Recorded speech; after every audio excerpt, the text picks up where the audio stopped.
Hello guys, നമ്മുടെ ആൾട്ടോയുടെ wheel bearing complaint ആയിട്ടുണ്ട്. അതൊന്ന് നമുക്ക് മാറിയിട്ട് വരാം. വീൽ ബെയറിംഗ് കംപ്ലൈൻ്റ് ആണെന്ന് അറിയുന്നത് തന്നെ ഓട്ടത്തിന് നല്ല സൗണ്ട് ഉണ്ടാവും.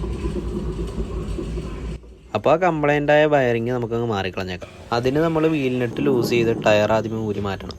പിന്നീട് ഹബിന് സെൻട്രലായിട്ടൊരു ക്യാപ്പ് ഉണ്ട്, അത് റിമൂവ് ചെയ്ത് ഒരു 30ൻ്റെ ബോക്സ് ഇട്ട് ബോൾട്ട് ലൂസ് ചെയ്യുക. ബോൾട്ട് ലൂസായി കഴിയുമ്പോൾ ചുറ്റിക്ക് 2 മുട്ട കൊടുത്തു കഴിഞ്ഞാൽ ഹബ് ഊരി പോരും. ഇതാണ് നമ്മുടെ കംപ്ലൈൻ്റ് ആയ ബെയറിംഗ്. നമുക്ക് ഈ കംപ്ലൈൻ്റ് ആയ വയറിങ് മാറി പുതിയ വയറിങ് ഇടുന്നത് എങ്ങനെയാണെന്ന് നോക്കാം.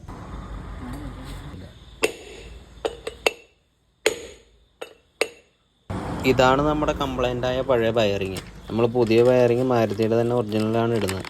730 രൂപയാണ് അതിൻ്റെ റേറ്റ് വരുന്നത്. പുതിയ വയറിങ് ഇടുന്നതിന് മുമ്പ് നമുക്ക് കുറച്ച് ഗ്രീസൊക്കെ ഇട്ട് കൊടുക്കാം.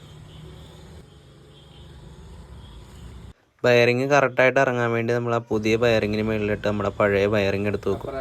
വെച്ചതിന് ശേഷം ഒരു ലിവർ എടുത്ത് അതിന് സെൻട്രലായിട്ട് വെച്ച് നമ്മൾ കറക്റ്റായിട്ട് അടിച്ചു കൊടുക്കും. കാരണം വയറിങ് കറക്റ്റായിട്ട് ഇറങ്ങി പോകാൻ വേണ്ടിയാണ് ഇങ്ങനെ ചെയ്യുന്നത്. അപ്പോൾ വീൽ വയറിങ് ചേഞ്ച് ചെയ്യുന്നത് ഇങ്ങനെയാണ്. അപ്പോൾ വീഡിയോ ഇഷ്ടപ്പെട്ട് കഴിഞ്ഞാൽ ലൈക്ക് ചെയ്യാനും നമ്മുടെ ചാനൽ ആദ്യമായിട്ടാണ് കാണുന്നതെങ്കിൽ സബ്സ്ക്രൈബ് ചെയ്യാനും മറക്കരുത് കേട്ടോ.